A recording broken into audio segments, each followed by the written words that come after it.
6일 성경 생명의 3플러스 2023년 8호로 해설 부분을 요약해서 사용했습니다. 사도행전 28장 1절에서 10절까지, 다음은 사도행전 28장 11절에서 22절까지 같이 공부해 나가요. 나는 천지를 지으신 전능하신 하나님 아버지를 믿습니다. 그의 외아들 우리 주 예수 그리스도를 믿습니다. 그는 성령으로 잉태되사 동정녀 마리아에게서 나시고 본디오 빌라도에게 고난받으사 십자가에 못 박혀 죽으시고 장사된 지 사흘 만에 죽은 자 가운데서 다시 살아나셔서 하늘에 오르사 전능하신 하나님의 우편에 앉아 계시다가 거기에서부터 산자와 죽은 자를 심판하러 내려오실 것입니다. 나는 성령을 믿으며 거룩한 공교회와 성도가 서로 사귀는 것과 죄를 사하여 주시는 것과 몸이 다시 사는 것과 영원히 사는 것을 믿습니다. 아멘. 십계명. 나는 너희의 하나님 여호와이다. 첫 번째, 너는 나 외에 다른 신을 모시지 말아라. 두 번째, 너는 신상을 새기지 말아라. 위로 하늘에 있는 것이나 아래로 땅에 있는 것이나 땅 아래 물속에 있는 것이나 어떤 것이든 그 모양을 본떠서 우상을 만들지 말아라. 그 앞에 절하지도 말며 섬기지도 말아라. 내 하나님 나 여호와는 질투하는 하나님이다. 나를 미워하는 자에게는 그 죄를 갚되 3, 4대 후까지 갚으리라. 하지만 나를 사랑하고 내가 내린 명령을 지키는 이들에게는 수천 대에 이르기까지 그 후손에게 자비를 베풀리라. 세 번째, 너는 내 하나님의 이름인 여호와를 함부로 부르지 말아라. 나 여호와는 내 이름을 함부로 부르는 자들을 그냥 놔두지 않을 것이다. 네 번째, 안식일을 기억하여 거룩하게 지켜라. 엿새 동안은 힘써 일하고 일회째 되는 날은 내 하나님 나 여호와의 안식일이므로 너나 내 아들이나 내 남종이나 여종이나 내 집의 가축이나 내 집에 몸붙여 사는 나그네라 할지라도 절대로 일을 해서는 안 된다. 엿새 동안 나 여호와가 하늘과 땅과 바다와 그 안에 있는 모든 것을 지어내고 일회째 되는 날에는 쉬었기 때문이다. 그래서 나 여호와가 안식일을 즐거운 날로 삼고 거룩하게 하였다. 다섯 번째, 내 부모를 공경하여라. 그래야 내 하나님 나 여호와가 내게 준 땅에서 오래오래 살리라. 여섯 번째, 사람을 죽이지 말아라. 일곱 번째, 간음하지 말아라. 여덟 번째, 도둑질하지 말아라. 아홉 번째, 이웃 사람들에게 불리하도록 거짓 증언을 하지 말아라. 열 번째, 내 이웃의 재산을 탐내지 말아라. 내 이웃의 아내와 그의 남종이나 여종이나 소나 낙이나 할 것 없이 내 이웃의 재산은 어떤 것도 탐내지 말아라. 멜리데 섬에 전파되는 하나님 사랑과 능력. 사도행전 28장 1절에서 10절까지. 1절, 우리가 구조된 후에 안즉 그 섬은 멜리데라 하더라. 요약하면 멜리데 원주민들의 환대. 2절, 비가 오고 날이 참해 원주민들이 우리에게 특별한 동정을 하여 불을 피워 우리를 다 영접하더라. 요약하면 멜리데 원주민들의 환대. 바울이 나무 한 묶음을 거둬 불에 넣으니 뜨거움으로 말미암아 독사가 나와 그 손을 물고 있는지라. 요약하면 독사에 물린 바울. 4절, 원주민들이 이 짐승이 그 손에 매달려 있음을 보고 서로 말하되 진실로 이 사람은 살인한 자로다. 바다에서는 구조를 받았으나 공의가 그를 살지 못하게 함이로다 하더니. 요약하면 독사에 물린 바울. 5절, 바울이 그 짐승을 불에 떨어버림에 조금도 상함이 없더라. 요약하면 아무 이상이 없는 바울. 6절, 그들은 그가 붙든지 혹은 갑자기 쓰러져 죽은 줄로 기다렸다가 오래 기다려도 그에게 아무 이상이 없음을 보고 돌이켜 생각하여 말하되 그를 신이라 하더라. 요약하면 아무 이상이 없는 바울. 7절, 이 섬에서 가장 높은 사람 보블리오라 하는 이가 그 근처에 토지가 있는지라. 그가 우리를 영접하여 사흘이나 친절히 머물게 하더니. 요약하면 보블리오의 환대. 8절, 보블리오의 부친이 사람이 열병과 이질에 걸려 누워있거늘 바울이 들어가서 기도하고 그에게 안수하여 낫게 하며 요약하며 안수의 열병을 고치다. 9절 이러므로 성 가운데 다른 병든 사람들이 와서 고침을 받고 요약하며 다른 병자들의 치유. 10절 후한 예로 우리를 대접하고 떠날 때 우리 쓸 것을 배에 실었더라. 요약하면 다른 병자들의 치유. 복의 통로가 되다. 하나님은 아브라함에게 너를 축복하는 자에게는 내가 복을 내리고 너를 저주하는 자에게는 내가 저주하리니 땅의 모든 족속이 너로 말미암아 복을 얻을 것이라 고 말씀하셨습니다. 하나님의 권능을 힘입은 자 하나님은 멜리데의 원주민들이 바울과 일행들을 영접하게 하셨습니다. 바울은 추위에 떨고 있는 사람들을 위해 땔감을 더 모아 불에 넣었는데 그 와중에 독사에게 물리고 말았습니다. 원주민들은 바울이 죄수였기에 그를 살인범으로 생각해 공의의신 디케가 그를 죽인다고 생각했습니다. 바울은 전혀 해를 입지 않자 멜리데인들은 이를 보고 얼마나 놀랐는지 바울을 신이라고 생각했습니다. 하나님은 이 사건을 통해 멜리데인들에게 그들이 기존에 섬기고 있던 신보다 더 큰 신이 있음을 보여주셨습니다. 하나님의 백성은 이 세상에 하나님을 드러내는 자들이 되어야 합니다. 하나님의 은혜를 나누는 자, 누가는 계속해서 하나님의 사람들이 복의 통로 역할을 한다는 것을 보여주고 있습니다. 바울과 함께 배를 탔던 사람들은 조난을 당해 모든 것을 잃었지만 하나님이 기뻐하시는 사람 바울과 함께 있었기에 필요한 모든 것을 공급받을 수 있었습니다. 하나님은 또한 멜리데에서 가장 높은 사람 보블리오가 바울 일행을 영접하자 바울을 통해 그의 부친이 치유받는 은혜를 베푸셨습니다. 보블리오뿐 아니라 바울 일행에게 친절을 베푼 멜리데 사람들 역시 하나님의 은혜를 입을 수 있었습니다.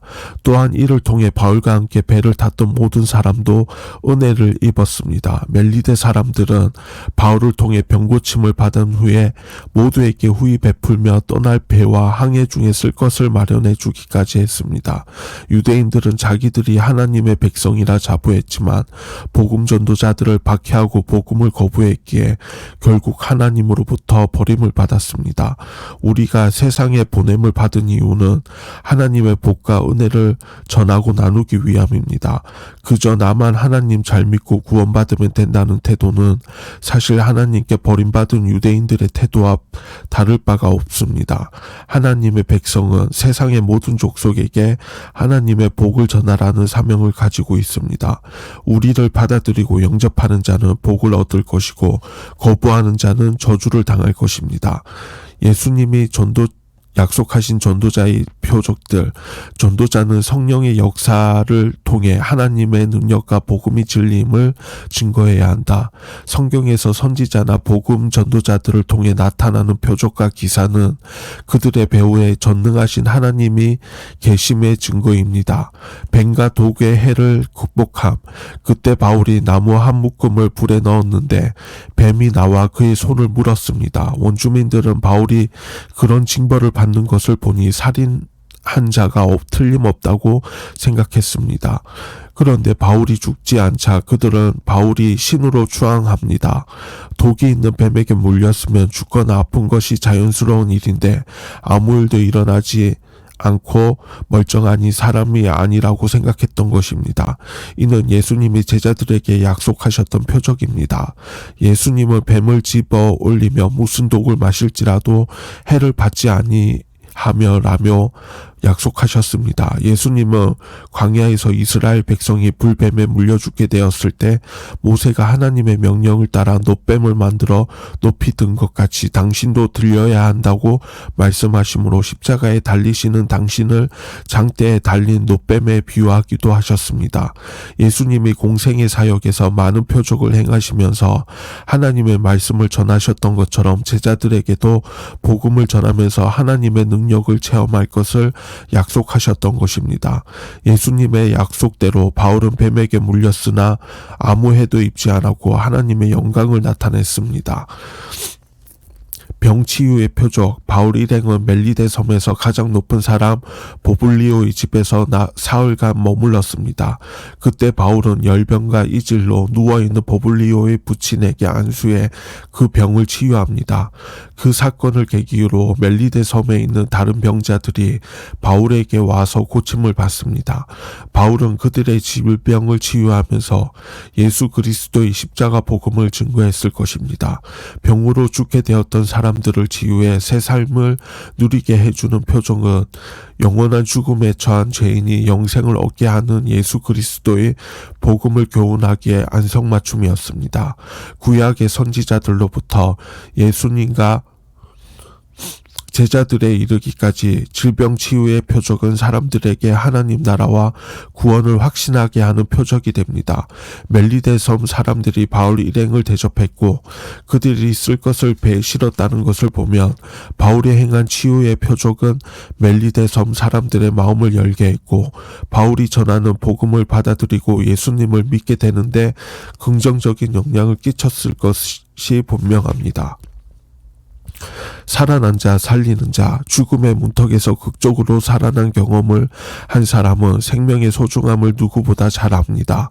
바울은 죽음을 넘나든 숱한 고난과 역경을 경험했기에 생명을 지켜주신 은혜를 알았고 생명을 살리는 일에 혼신했습니다. 배에 탔던 276명이 모두 헤엄쳐서 멜리데라는 섬에 상륙했습니다. 원주민들은 온몸이 젖어 떨고 있는 바울 일행에게 친절하게 모닥불을 피워주며 영접했습니다. 원주민은 헬라어를 사용하지 않는 토착민을 말합니다. 그들은 말도 제대로 통하지 않는 낯선 사람들을 정성껏 환대하며 섬긴 것입니다. 하나님은 예상치 못한 사람들을 만나게 하시고 그들의 호의를 통해 우리의 문제를 해결해 주시곤 합니다. 우리의 섬김도 경계를 넘어 누군가의 도움이 절실하게 필요한 사람들에게 베풀어지기를 바랍니다. 모닥불 피우는 것을 돕던 바울은 나무 더미에서 튀어나온 독사에게 물렸습니다. 그러나 원주민들은 그가 살인자이기 때문에 공의의 신이 벌을 내린 것이라고 수근거렸습니다. 그런데 바울은 아무런 해를 입지 않고 독사를 불 속에 떨어뜨립니다. 유대인의 살해 음모와 광풍이 부는 바다와 군인들의 손에서 바울을 구원하신 하나님이 독사에 물린 바울을 지키셨습니다. 바울을 로마로 보내시려는 하나님의 열심이 느껴집니다. 원주민들은 바울이 곧 죽을 것이라고 생각했습니다. 그러나 시간이 지나도 아무 일이 생기지 않자 바울을 신으로 여겼습니다. 바울을 의로운 사람, 어떠한 해악도 초월한 신적인 존재로 본 것입니다. 하지만 배에서부터 바울과 함께 있던 사람들은 그의 능력이 아닌 하나님의 능력이라는 것을 알았을 것입니다. 하나님이 우리를 보고 하나님의 능력을 인정할 수 있도록 우리는 하나님과 동행하며 구분의 역사에 동참해야 합니다. 섬에서 가장 높은 보블리오가 바울 일행을 환대하며 사흘간 유숙하게 합니다. 바울은 열병과 이질로 누워있던 보블리오의 부친을 치유해 주었습니다. 바울은 치료하면서 예수님을 전했을 것입니다. 기도하고 안수하며 치유했기에 당연히 기도 중에 예수 그리스도가 전해졌을 것입니다. 바울은 심신이 지친 상태였을 텐데 쉬지 않고 연약한 사람들을 돌보며 그들에게 하나님의 위로와 구원의 복음을 전하는 은혜의 사역을 계속했습니다. 병고침의 소문이 퍼져 수많은 병자가 찾아와 고침을 받았습니다. 그리고 극진한 예로 바울 일행을 대해주었고 떠날 때에는 필요한 물건들을 배에 실어주었습니다. 바울 한 사람으로 인해 모두가 유익을 얻게 되었습니다. 바울과 함께 배를 탄 사람들뿐 아니라 멜리데 섬 사람들 모두가 생명과 복을 얻을 것입니다. 우리는 바울처럼 복의 통로로 부름받았습니다. 우리로 인해 주변 사람들에게 하나님의 생명과 복이 전해지기를 바랍니다. 멜리데는 피난처 도피처라는 뜻입니다. 아주 작은 섬이었지만 그곳이야말로 하나님이 바울과 일행에게 허락하신 피난처였습니다. 사람들은 하나님이 모든 생명의 주권자이심을 깨달았을 것입니다. 유라, 굴로와 같은 광풍에서도 독사에게 몰린 위기에서도 바울의 생명을 지키셨던 하나님이 우리와 함께 하십니다. 우리를 돌보시고 함께 하시는 하나님의 역사가 우리를 통해 이루어지기를 바랍니다. 인생에는 내 마음대로 되지 않는 곳도 있다는 사실을 말입니다. 이때부터 하나님 앞에 엎드려 회개하기 시작했습니다. 그동안 하나님 없이도 살 수 있다고 생각했던 교만을 용서해달라고 회개한 것입니다. 우리에게는 지성도 필요하고 돈도 필요합니다. 하지만 참된 생명은 오직 그리스도께만 있습니다. 1절에서 2절 멜리데 원주민들의 환대, 3절에서 4절 독사에 물린 바울, 5절에서 6절까지 아무 이상이 없는 바울, 7절 보블리오의 환대, 8절 안수의 열병을 고치다, 9절에서 10절까지 다른 병자들의 치유. 메시지: 바울과 동승한 275명이 헤엄쳐 상륙한 곳은 멜리데 섬이었다. 마음씨 좋은 원주민들은 모든 것을 잃고 기진맥진한 사람들을 영접했다. 추위에 떨고 있는 이들을 위해 불을 피워주고 맞아주었다. 근처 농장을 소유한 보블리오는 사흘간 그들에게 숙식을 제공하며 환대했다. 그동안 바울이 고군분투하며 사람들에게 삶의 의욕을 불어넣고 한 끼 식사를 하게 하고 겨우 섬까지 헤엄쳐 살 수 있게 했지만 멜리데 원주민들의 도움이 없었다면 큰 어려움에 봉착했을 것이다. 그처럼 착한 사람들을 준비하신 분이 하나님이시라고 우리는 믿을 수 있다. 동시에 세상에는 기독교인이 아니더라도 착한 사람들이 적잖이 존재한다는 사실도 우리는 알고 있다. 바울이 독사에 물리고도 아무런 해를 입지 않은 것을 보고 원주민들은 깜짝 놀랐다. 예수님이 제자들에게 뱀과 정갈을 밟을 권세를 주셨듯 바울은 자신을 공격한 신체적 해악을 물리쳤을 뿐 아니라 보블리오 부친의 열병과 많은 사람의 병을 고쳐주었다. 수많은 병자를 온전케 하신 예수님의 능력이 바울과 함께한 것이다. 멜리데 섬에 전파되는 하나님의 사랑과 능력. 사도행전 28장 1절에서 10절까지. 1절 우리가 구조된 후에 안즉 그 섬은 멜리데라 하더라. 요약하면 멜리데 원주민들의 환대. 2절 비가 오고 날이 참해 원주민들이 우리에게 특별한 동정을 하여 불을 피워 우리를 다 영접하더라. 요약하면 멜리데 원주민들의 환대. 바울이 나무 한 묶음을 거두어 불에 넣으니 뜨거움으로 말미암아 독사가 나와 그 손을 물고 있는지라. 요약하면 독사에 물린 바울. 4절 원주민들이 그 짐승이 그 손에 매달려 있음을 보고 서로 말하되 진실로 이 사람은 살인한 자로다. 바다에서는 구조를 받았으나 공의가 그를 살지 못하게 함이로다 하더니. 요약하면 독사에 물린 바울. 5절 바울이 그 짐승을 불에 떨어버리매 조금 더 상함이 없더라. 요약하면 아무 이상이 없는 바울. 6절 그들은 그가 붙든지 혹은 갑자기 쓰러져 죽은 줄로 기다렸다가 오래 기다려도 그에게 아무 이상이 없음을 보고 돌이켜 생각하여 말하되 그를 신이라 하더라. 요약하면 아무 이상이 없는 바울. 7절 이 섬에서 가장 높은 사람 보블리오라 하는 이가 그 근처에 토지가 있는지라. 그가 우리를 영접하여 사흘이나 친절히 머물게 하더니. 요약하며 보블리오의 환대. 8절 보블리오의 부친이 열병과 이질에 걸려 누워있거늘 바울이 들어가서 기도하고 그에게 안수하여 낫게 하며. 요약하면 안수의 열병을 고치다. 9절 이러므로 성 가운데 다른 병든 사람들이 와서 고침을 받고. 요약하면 다른 병자들의 치유. 10절 후한 예로 우리를 대접하고 떠날 때 우리 쓸 것을 배에 실었더라. 요약하면 다른 병자들의 치유. 하늘에 계신 우리 아버지, 아버지의 이름이 거룩히 높임을 받으시며 아버지의 나라가 임하소서. 아버지의 뜻이 하늘에서 이루어진 것 같이 땅에서도 이루어지게 하소서. 우리에게 날마다 필요한 양식을 주소서. 우리가 우리에게 죄 지은 자를 용서하였습니다. 우리의 죄를 용서하소서. 주옵소서. 우리를 유혹에 빠지지 않게 하시고 악에서 구하소서. 나라와 권세와 영광이 영원토록 아버지의 것입니다. 주 예수 그리스도의 이름으로 기도드립니다. 아멘. 생명의 삶 플러스 2023년 8월호 해설 부분을 요약해서 사용했습니다.